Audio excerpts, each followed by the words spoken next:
Transformer. Transformer में introduction देखते हैं। इंट्रोडक्शन में transformer is a device for changing voltage of AC electric supply. मतलब ट्रांसफॉर्मर हमें इसलिए चाहिए होता है कि हमारे जो डिवाइस की वोल्टेज है, जो हमारी सप्लाइड वोल्टेज आ रही है उसे हमें चेंज करना है।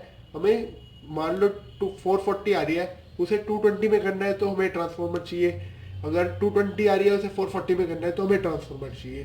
तो यही इंट्रोडक्शन में है।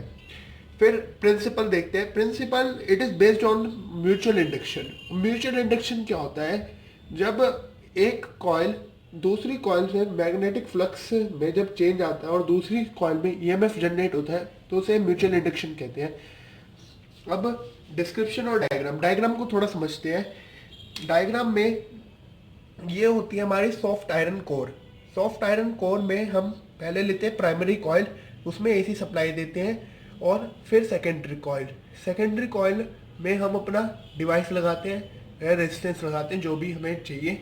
अब प्राइमरी कॉइल में एसी सप्लाई जब देते हैं हम, तो वेरिएबल करंट हो गया एसी सप्लाई में।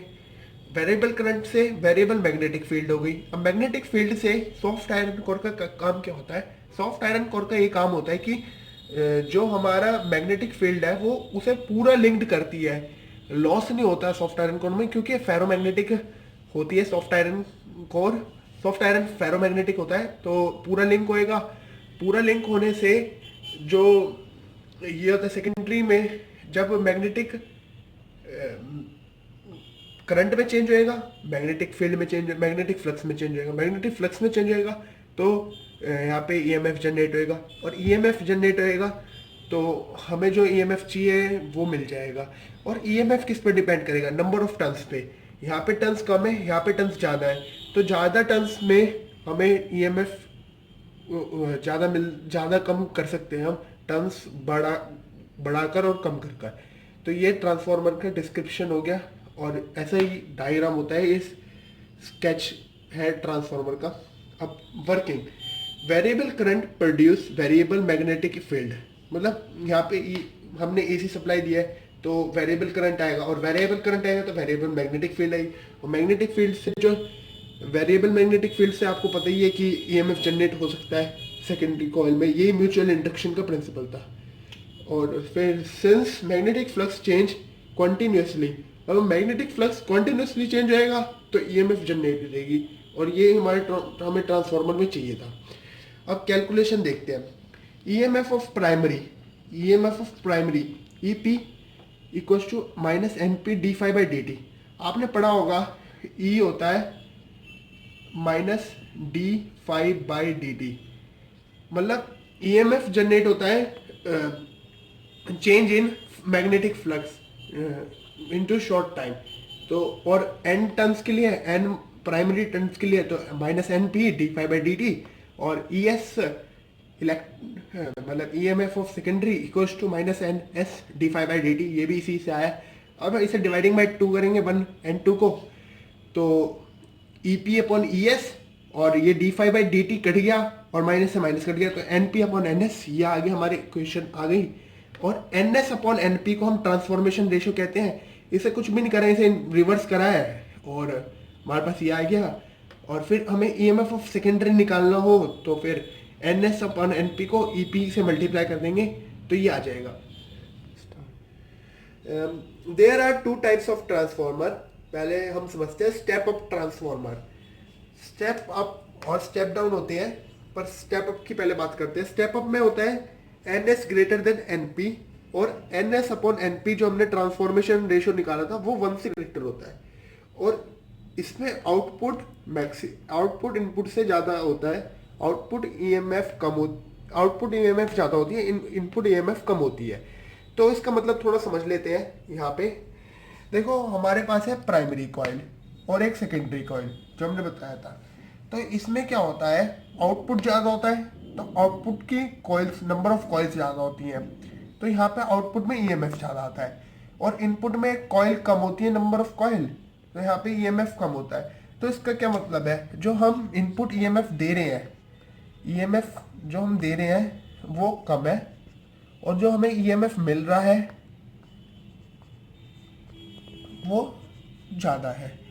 और इसमें हम ऐसे भी लिखते हैं लो वोल्टेज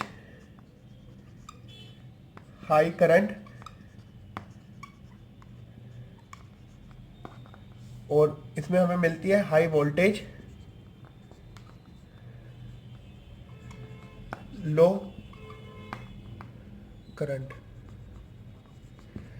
अब स्टेप डाउन में होता है नंबर ऑफ प्राइमरी कॉइल्स ज़्यादा होती है, नंबर ऑफ सेकेंडरी कॉइल्स कम होती है, NS अपॉन NP 1 से लेस होता है, और इसमें E इनपुट ग्रेटर होता है E आउटपुट से। और बस अगर मैं आपको शॉर्ट में समझाऊं तो इनवर्स हो जाएगा। हम दे रहे होंगे इसमें हाई वोल्टेज और लो करंट, और यहाँ पे हमें मिल रही होगी low voltage high current. That's all about step up and step down. The next topic is transformation of current. Transformation of current. Transformation of current में हमें law of conservation of energy याद करनी है। अब law of conservation of energy के हिसाब से क्या होता है, जो एनर्जी इनपुट की है वो आउटपुट के इक्वल हो गई, ये सब जानते हैं। तो इसके अकॉर्डिंग अगर हम देखे जाए तो पावर का फॉर्मूला होता है P equal to V into I, ये सब जानते हैं। और P equal to V into I अगर हम ट्रांसफॉर्मर के हिसाब से देखें तो V हमारा होता है EMF, तो EP into IP equal to ES into IS, where EP EMF of primary coil, IP current of primary coil, ES EMF of secondary coil, IS current of secondary coil। अब देखते हैं ये कैसे equal होते हैं। अभी हमने यहाँ पे कहा हाई वोल्टेज लो करंट, मतलब हाई वोल्टेज है तो प्राइमरी हाई है, ये लो है, और ये वाला जो है ये लो है ये हाई है, जैसे इसमें लिखा है लो वोल्टेज हाई करंट। तो ये इस तरह से होता है कि ये दोनों इक्वल हो जाते हैं। अब इसकी इक्वेशन बनाते हैं, बट वी नो